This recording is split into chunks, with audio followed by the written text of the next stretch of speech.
I want to show you here the psychological game of interrogation that police officers use. First, they make sure the table is against the wall so that you cannot slide in behind it.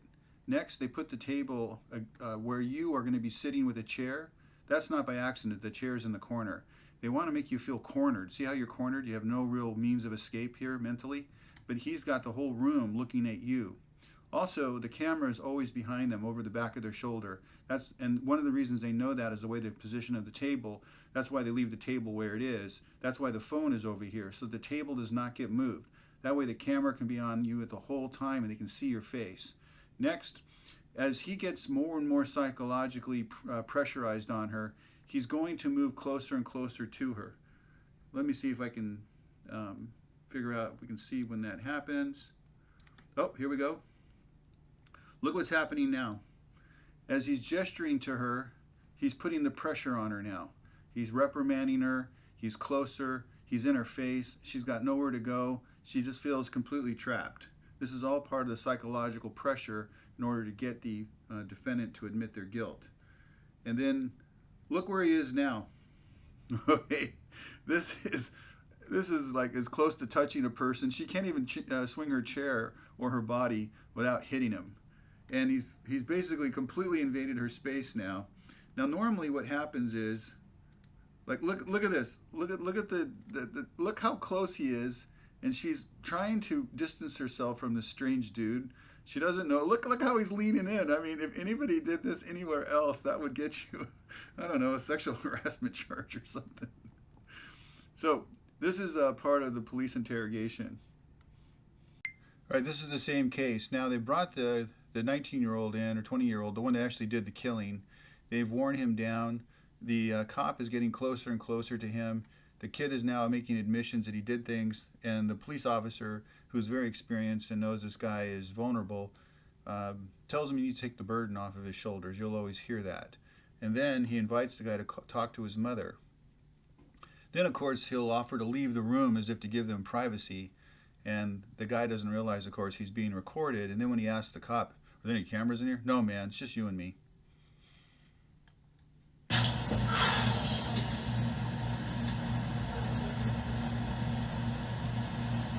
To please forgive him for his sorry for what he has done, and he's here to put it all on the table today, and is hoping that even though society might not be able to forgive him, but he knows that God can forgive him, and that only God can judge him. Amen. Actually, that's not true. The jury will judge him as well.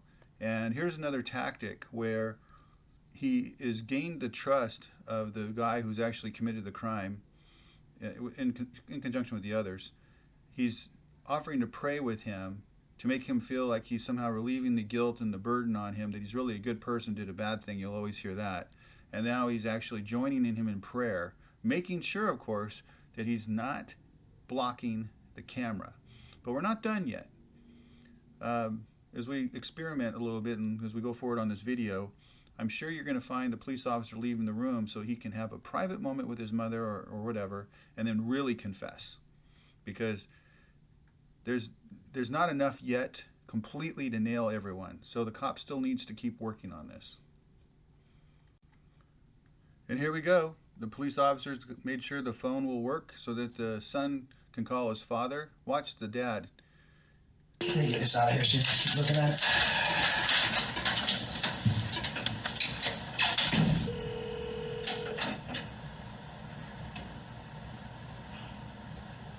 I told you, son, never do something you can't get out.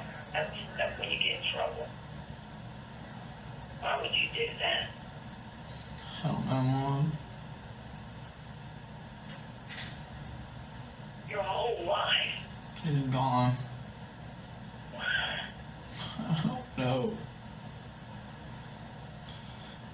Because I was struggling and needed money. Nobody's struggling that damn bad. Your dad always had a door open to you. What happened, son?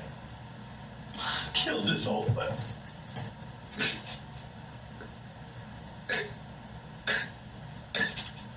Why?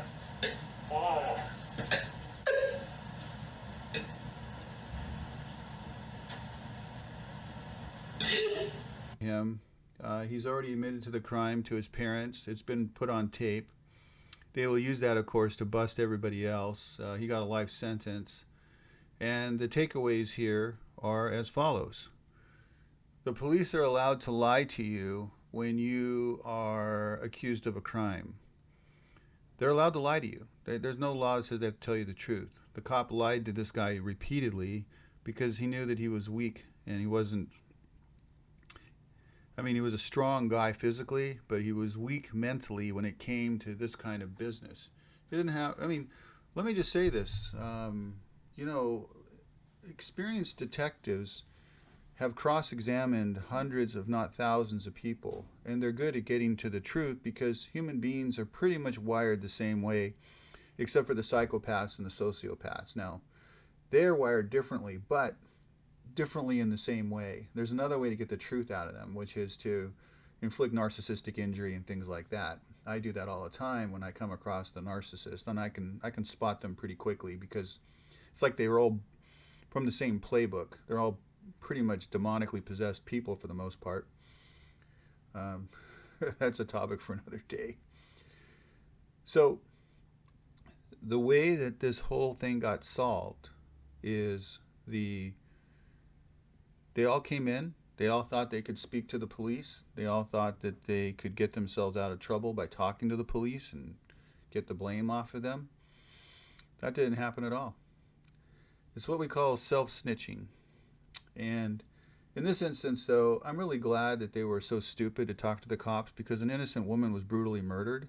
And I'm glad that they went up the river and got busted. But my point is that nothing really ever comes of it if you want to talk to the cops.